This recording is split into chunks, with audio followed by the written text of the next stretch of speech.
ভারত দীর্ঘ সময় দেখেছে এই জাতিকে আসলে বিভাজন করাটা সবাইকে আসলে কেনা যায় না। একটা বড় অংশকে এরা অনেক চেষ্টা করেও কিনতে পারে নাই। তাহলে ডিভাইড অ্যান্ড রুল, সেই যে প্রাগৈতিহাসিক যে পদ্ধতি, এটা এই জাতিকে কিভাবে করা সম্ভব, এই চিন্তা মাথায় রেখে সুদূর প্রসারী চিন্তা থেকে এরা দিয়েছে হলো প্রপোর্শনাল রিপ্রেজেন্টেশন। আমি এটাকে বলি প্রজেক্ট রিহ্যাবিলিটেশন, আসলে পুনর্বাসন প্রকল্প, আওয়ামী পুনর্বাসন প্রকল্প। খেয়াল করে দেখবেন এই পিআর কিন্তু তারা নিজের দেশের জন্য করবে না।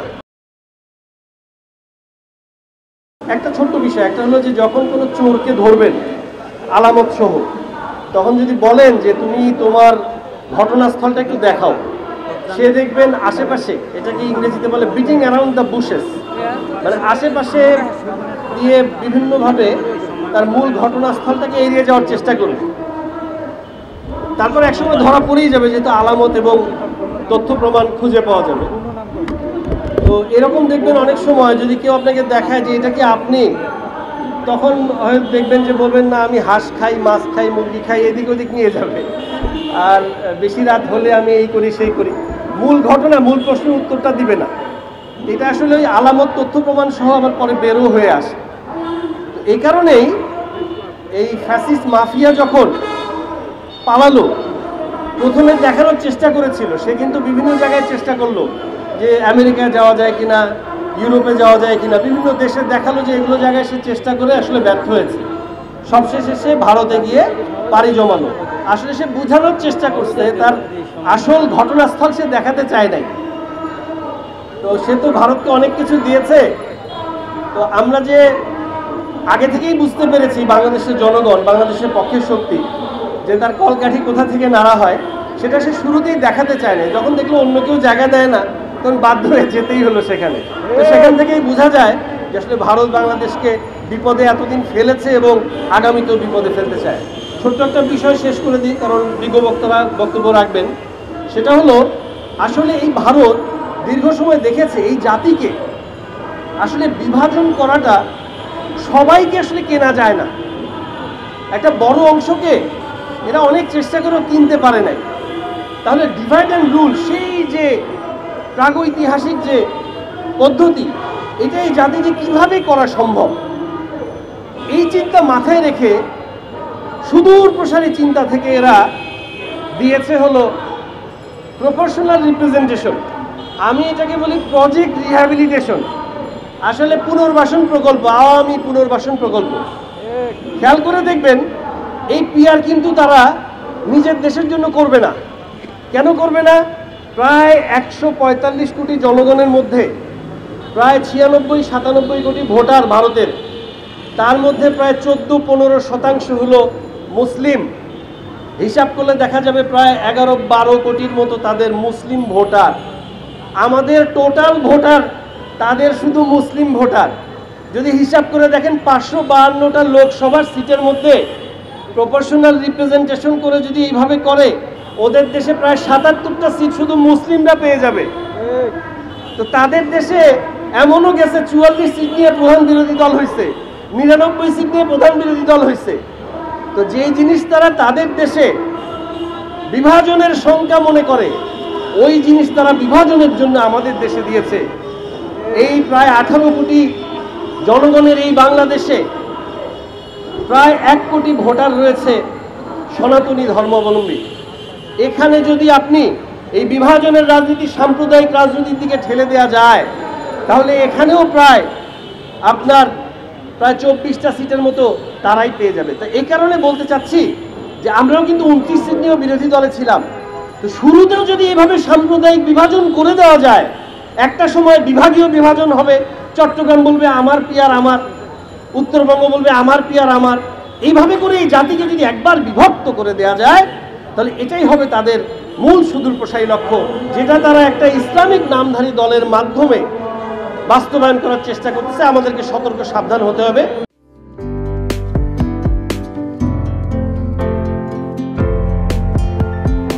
পহেলা জানুয়ারি 2025 ইউটিউব জার্নালিজমের অগ্রদূত চেঞ্জটিভি.প্রেস 6 বছর পেরিয়ে পা রাখল গর্বিত আমি অত্যন্ত আনন্দিত হলাম যে চেঞ্জ টিভি আগামী কয়েকদিনের মধ্যেই 6 বছর পূর্ণ করবে।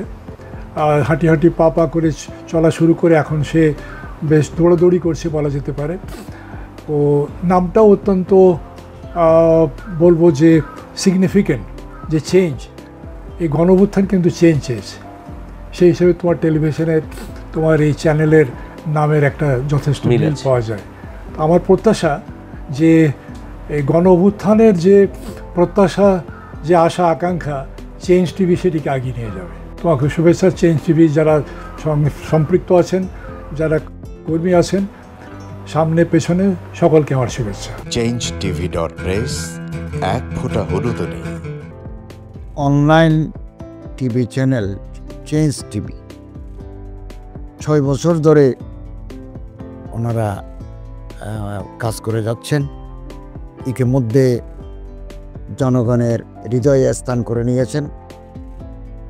প্রায় 22 লাখ সাবস্ক্রাইবার আছে। আর যে কোনো অনুষ্ঠান 10 লাখের মতো মানুষ এটা প্রতিদিন মানুষ দেখে থাকে। আমিও এই চ্যানেল নিয়মিত দেখি।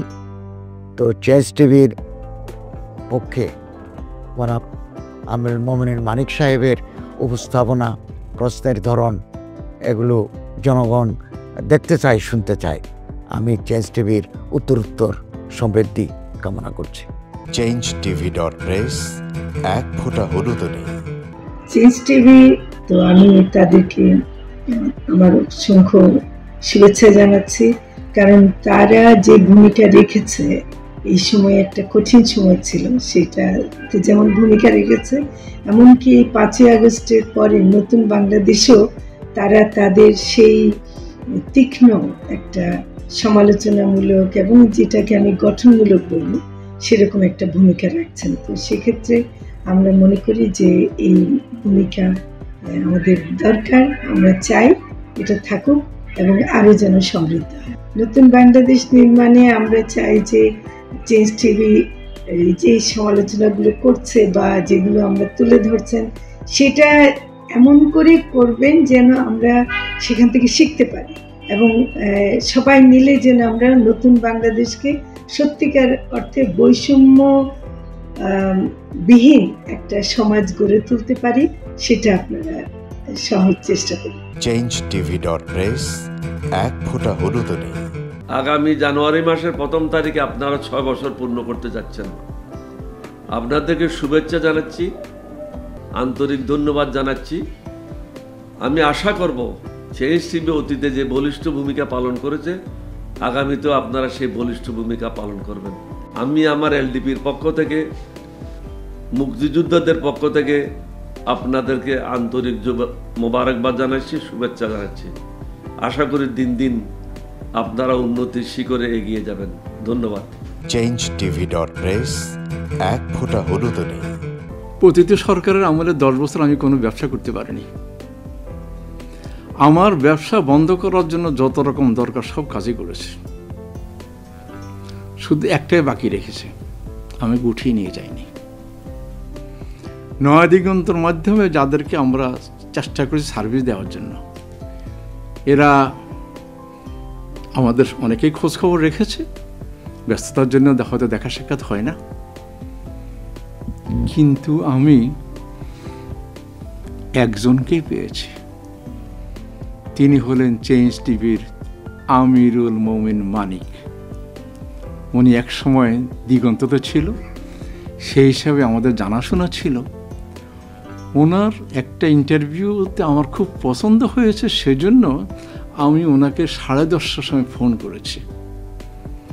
উনি উত্তরে বললেন, গলাটা খুব পরিচিত। প্রথমে হয়তো নামটা বুঝে সারেননি, আমার নামটা খেয়াল করতে, আমি সাথে সাথে নাম বলেছি এবং বলল যে 3 দিনের মধ্যে আপনার সাথে আমি দেখা করব। ওনার কমিটমেন্ট অনুযায়ী সেইভাবে এসছে এবং উনি বলছে আপনার যত দুঃখের কথা সব বলেন, আমি প্রচার করব। আমি সত্যি সত্যি ওনার কাছে খুবই কৃতজ্ঞ। আমার মনে যেসব ক্ষোভ আছে, যেসব দানা বেঁধে আছে, আমি কিছুটা হালকা হয়েছি ওনার সাহায্যে। আমি চেঞ্জ টিভির উত্তরোত্তর সমৃদ্ধি কামনা করি এবং ভবিষ্যতে যেন আমার মতো একজন নাম না জানা লোককে চেঞ্জ টিভির সামনে এনে তাকে যেন উদ্বুদ্ধ করে। changetv.press এক ফোঁটা হলুদ নেই। চেঞ্জ টিভি গণতন্ত্র, ভোটাধিকার, আইনের শাসন এবং মুক্ত সাংবাদিকতা প্রতিষ্ঠায় দীর্ঘদিন যাবৎ কাজ করে যাচ্ছে। বাংলাদেশের মানুষের জনমত গঠনে এবং একটি সুন্দর বাংলাদেশ বিনির্মাণের লক্ষ্যে তথ্য এবং বস্তুনিষ্ঠ সংবাদ পরিবেশন করে গোটা জাতিকে তাক লাগিয়ে দিয়েছে। এক ফোঁটা হলুদও নেই এই স্লোগান নিয়ে কোনো প্রতিষ্ঠান, কোনো সংবাদপত্র এবং কোনো মিডিয়া কাজ করছে বলে আমার জানা নেই। এবং বস্তুনিষ্ঠ সংবাদই যাদের প্রেরণা, যাদের একদল বস্তুনিষ্ঠ সংবাদকর্মী নিরলসভাবে একটা সুন্দর বাংলাদেশ গড়ার জন্য ক্ষুধা, দারিদ্র্যমুক্ত, শোষণমুক্ত, ইনসাফ ভিত্তিক একটা কল্যাণ রাষ্ট্র প্রতিষ্ঠার জন্য নিরলসভাবে কাজ করে যাচ্ছে, তার নাম হচ্ছে চেঞ্জ টিভি। বাংলাদেশ লেবার পার্টির পক্ষ থেকে আমি চেঞ্জ টিভির দর্শক, শ্রোতা এবং কলাকুশলী, বিজ্ঞাপনদাতা সবাইকে জানাই আন্তরিক শুভেচ্ছা, অভিনন্দন। 6টি বছর খুব বেশি নয়, 6টি মাস বা বছর একটা শিশু বয়স থাকে। এই শিশু বয়সে চেঞ্জ টিভি যা অর্জন করেছে তা কৈশোরে গিয়ে হয়তো আরও অনেক অনেক বড় আকারে ধারণ করবে। আমি বিশ্বাস করি যে বাংলাদেশের চেঞ্জ টিভি শুধু অনলাইন ভিত্তিক নয়, এটাকে আমরা স্যাটেলাইট হিসাবে দেখতে চাই।